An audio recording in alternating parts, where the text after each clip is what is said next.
গঙ্গা নদীর বুকে দেওয়া ভারতের ফারাক্কা বাঁধের কারণে ভাটির দেশ বাংলাদেশে দফায় দফায় বন্যা হচ্ছে।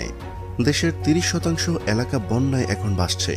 আবার এই বাঁধের কারণেই উত্তরাঞ্চল ও দক্ষিণাঞ্চল মিলে প্রায় 4 কোটি মানুষ ও 1/3 এলাকা সেচের পানির অভাবে ক্ষতিগ্রস্ত হয়েছে। আরও নানামুখী ক্ষতি হচ্ছে বাংলাদেশের।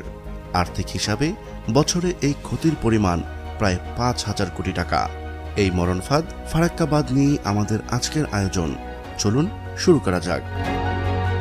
আজ থেকে 46 বছর আগে মাওলানা আব্দুল হামিদ খান ভাসানী বুঝতে পেরেছিলেন বাংলার মানুষ ধীরে ধীরে পানির অধিকার থেকে বঞ্চিত হচ্ছে। এই কারণে ফারাক্কা বাঁধ নির্মাণের শুরুতেই রুখে দাঁড়িয়েছিলেন মজলুম জননেতা মাওলানা ভাসানী।